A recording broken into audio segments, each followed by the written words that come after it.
Hello बच्चों, कैसे हैं आप सब। उम्मीद करता हूँ आप सब अच्छे होंगे। और आज हम स्टार्ट करने वाले हैं बेसिक मैथ का पार्ट 22, जिसमें हम पढ़ने वाले हैं क्वाड्रेटिक इक्वेशन के बारे में, जिन्हें हम द्विघात समीकरण बोलते हैं हिंदी में।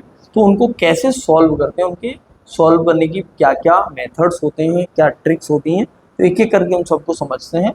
और इस वीडियो को एंड तक जरूर देखें, क्योंकि एंड में मैं आपको एक ऐसा फॉर्मूला बताने वाला हूँ जिस फॉर्मूले से आप कुछ भी ना जानते हो, सिर्फ आपको उस फॉर्मूले को यूज करना आ जाना चाहिए। किसी भी प्रकार का क्वाड्रेटिक इक्वेशन आ जाए, उसको आप एकदम देखते ही सॉल्व कर पाओगे। चाहे उसके आपको फैक्टर करना आए या ना आए, तब भी आप उसे सॉल्व कर सकते हैं। तो बने रहिए वीडियो में एंड तक। चलिए वीडियो को शुरू करते हैं, ठीक है। तो सबसे पहली बात आती है कि जो द्विघात समीकरण होता है वो होता क्या है। द्विघात समीकरण, जिसको हम बोलते हैं क्वाड्रेटिक इक्वेशन। देखो, द्विघात समीकरण नाम से ही पता चल रहा है कि दो घात वाला समीकरण, जिसमें चर यानी कि जो हमारे वेरिएबल्स होते हैं, वेरिएबल्स की घात या जिसे हम पावर बोलते हैं, घात दो हो, उसी को हम कहेंगे क्वाड्रेटिक इक्वेशन। जैसे अभी मैंने लिखा है ax² plus bx plus c equal to 0।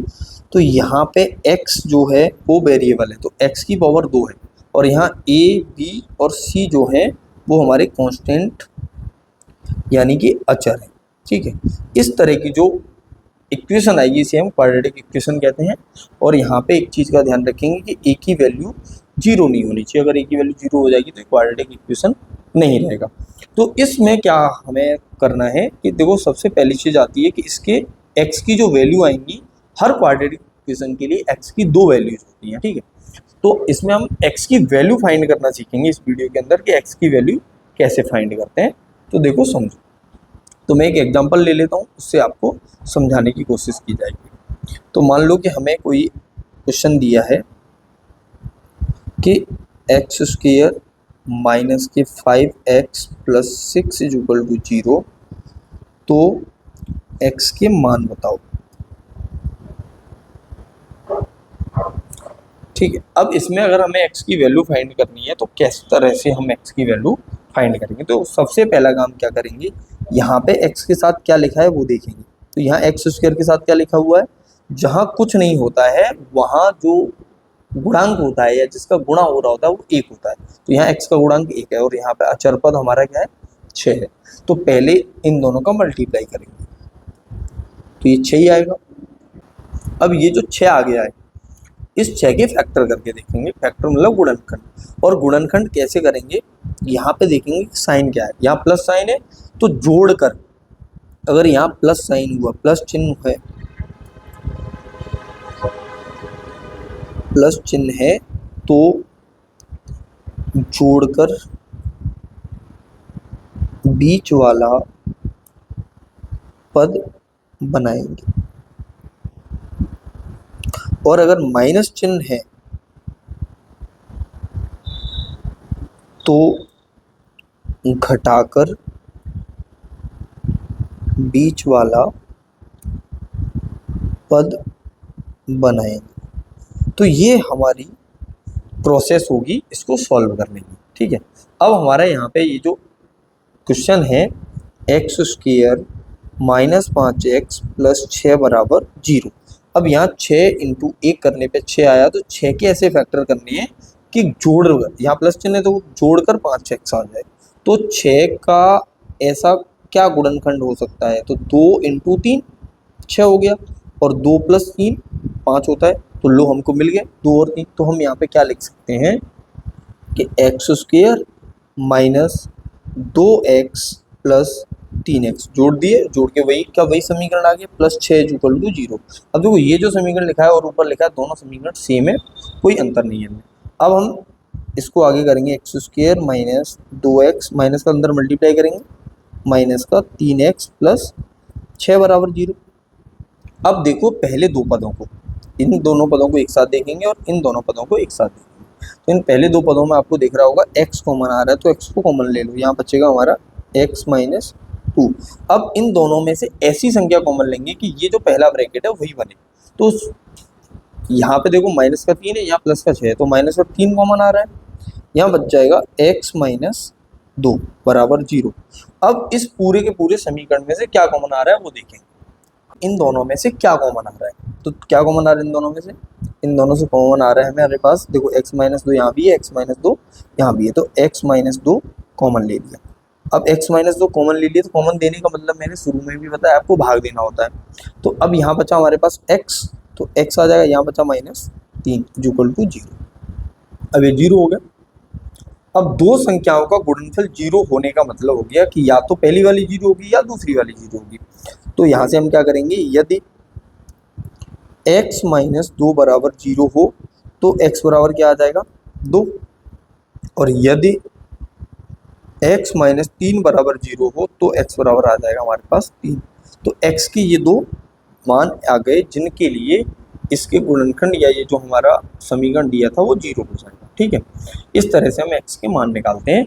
इन्हीं x के मानों को हम शून्यक या मूल, इंग्लिश में इनको जीरोज या रूट्स या सॉल्यूशन, हल, इन तीनों नाम से जानते हैं। तो अगर आपको x की वैल्यू पूछी जाए या इस समीकरण को हल करवाए या इस समीकरण को देख के आपसे शून्यक पूछे या इस समीकरण को देख के आपसे मूल पूछे, सारे केस में आपको x की वैल्यू ही फाइंड करनी है। और देखो एक और मैं एग्जांपल ले रहा हूँ जिससे आपको और ज़्यादा क्लियरिटी मिलेगी। ठीक है, तो अगला क्वेश्चन ले रहे हैं 2x square plus 3x minus 2 equal to 0।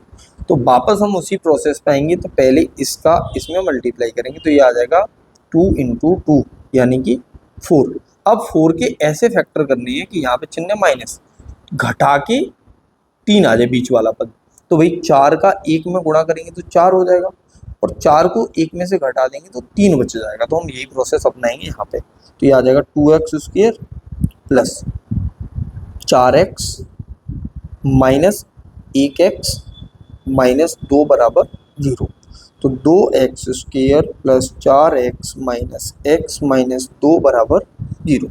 अब देखो हर स्टेप पे आप ये भी चेक कर सकते हो कि कहीं जो हमारी मेन समीकरण थी, मूल समीकरण थी, वो तो नहीं चेंज हो जा रही है। तो आप देख पा रहे होगे कि 2x square plus 3x minus 2 ये समीकरण था शुरुआत में ये, तो अब भी 2x स्क्वायर और 4x में से 1x चला गया तो 3x और माइनस के 2, वही समीकरण नहीं बदला है। अब देखो पहले दो पदों को, तो इन दोनों में देखो क्या कॉमन आ रहा है, तो यहाँ पे कॉमन लेने का मतलब है भाग देना। तो 2 कॉमन आ रहा है एक तो, और एक x कॉमन आ रहा है। तो यहाँ बचेगा हमारे पास केवल x भाग देने पे, और यहाँ भाग देंगे तो यहाँ बच जाएगा प्लस का 2। अब इन दोनों संख्याओं में से ऐसी चीज कॉमन लेंगे कि हमारा जो पहले कॉमन लिया है वो बच जाए।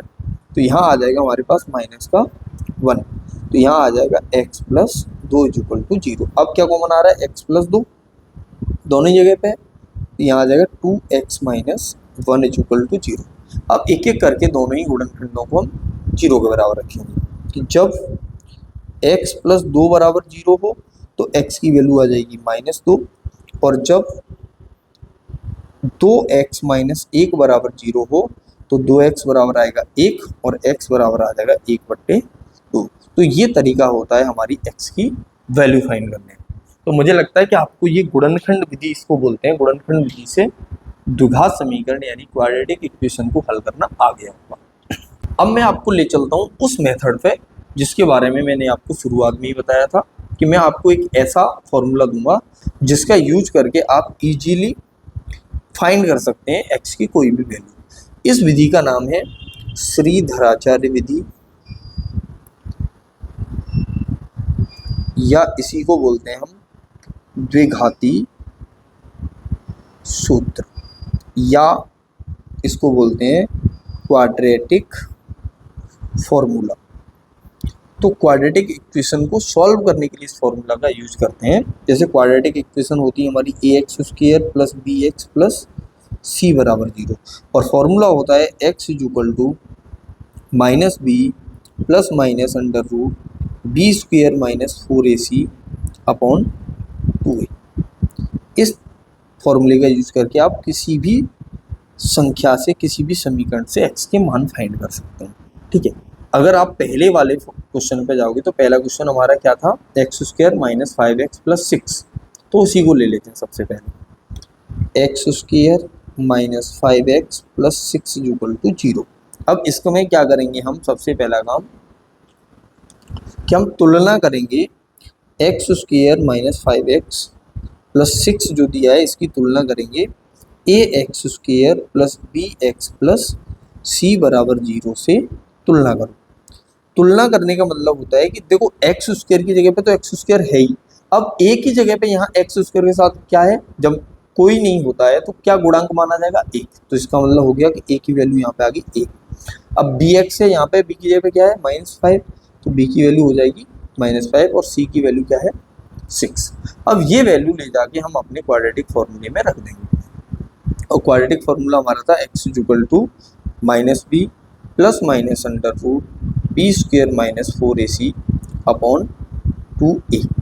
अब b की जगह पे b की वैल्यू रख दो, -5 है तो माइनस माइनस प्लस 5 हो जाएगा, फिर plus minus under root b square मतलब 5 का स्क्वेयर करेंगे तो 25 माइनस 4a और c अपॉन में है 2a, तो 2 इंटू 1, तो x की वैल्यू आ जाएगी x equal to 5 plus minus under root 25 minus 24 upon 2।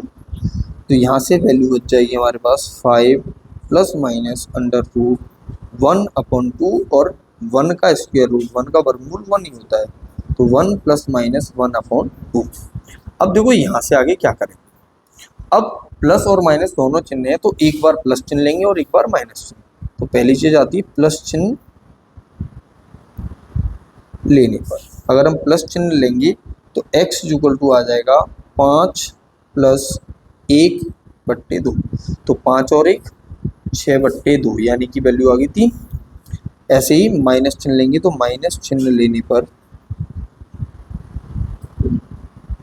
x की वैल्यू आ जाएगी x इक्वल टू 5 माइनस 1/2 यानी कि 4/2, तो ये 4 से 2 कट जाएगा 2 बार, तो x की वैल्यू आ जाएगी 2 और एक x की वैल्यू आ गई हमारे पास 3।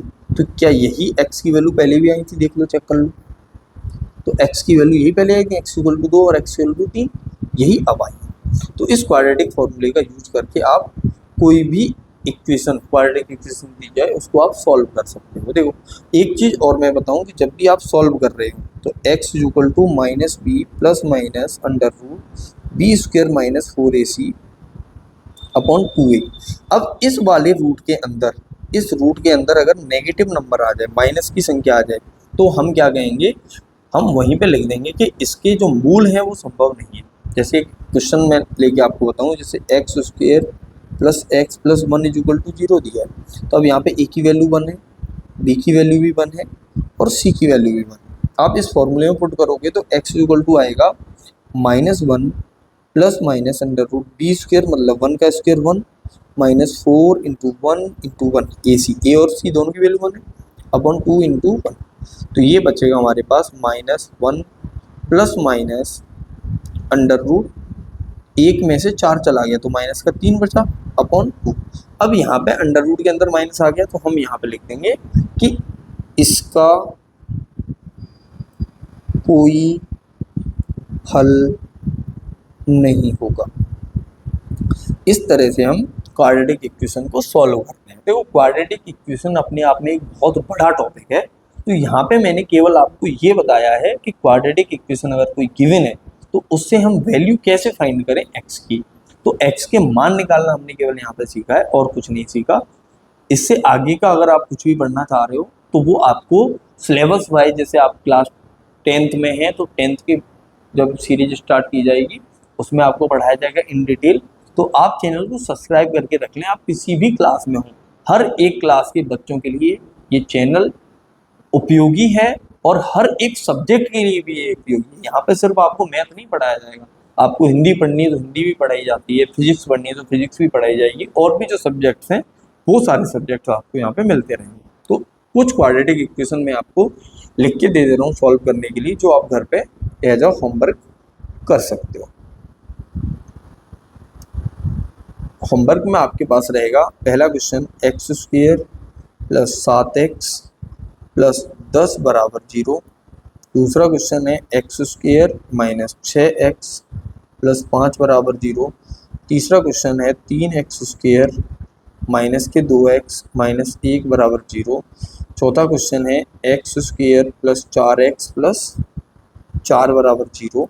और पांचवा क्वेश्चन है x square plus x minus 1 बराबर 0। देखो इन क्वेश्चंस को सॉल्व करते हुए आप ये ध्यान रखें कि पहले कोशिश करें वो जो गुणनखंड करने वाली विधि थी उसको अपनाएं। जब वो विधि आपको ना आए या लागू ना हो तो इस फॉर्मूले का भी यूज आप कर सकते हैं। तो मुझे लगता है कि आपको क्वाड्रेटिक इक्वेशन सॉल्व करना अच्छे से आ गया होगा।